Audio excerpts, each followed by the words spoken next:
Dans tous les systèmes mécaniques, des pièces doivent se toucher pour transmettre de l'énergie.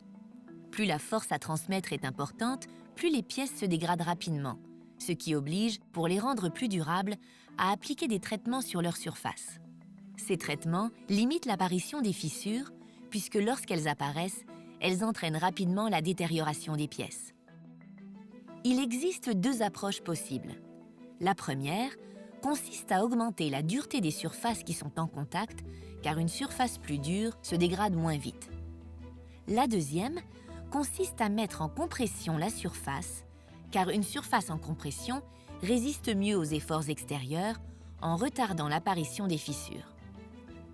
Grâce à ces deux approches, des chargements plus importants peuvent être appliqués. Pour cela, il existe trois manières de faire. Déformer la surface, comme avec le procédé de grenaillage ou celui de martelage. Changer la composition chimique de la surface en y introduisant des atomes de faible taille, comme le carbone ou l'azote. C'est la cémentation, la nitruration ou la carbonitruration. Transformer la microstructure de la surface par un chauffage et refroidissement rapide, comme avec le chauffage par induction. En plus d'augmenter les duretés de surface jusqu'à plusieurs millimètres de profondeur, ces procédés mettent aussi en compression les surfaces des pièces, combinant ainsi les deux approches.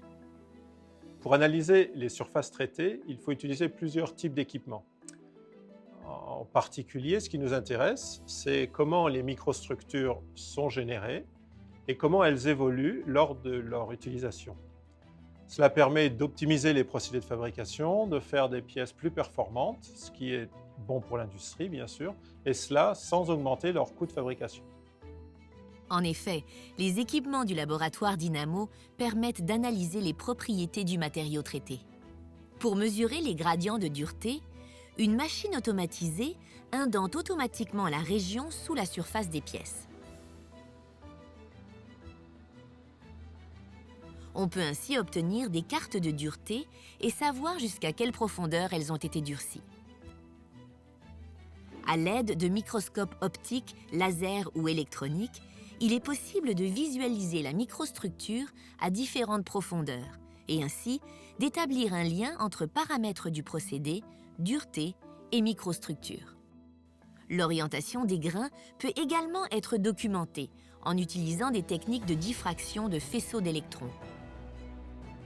Enfin, pour les contraintes de compression à la surface de la pièce, on les mesure grâce à une méthodologie complexe utilisant la diffraction de rayons X et des étapes d'électropolissage.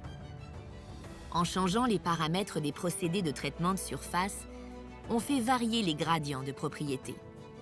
Il est ainsi possible d'optimiser les traitements de surface pour obtenir, in fine, des pièces plus résistantes, moins lourdes et plus écologiques.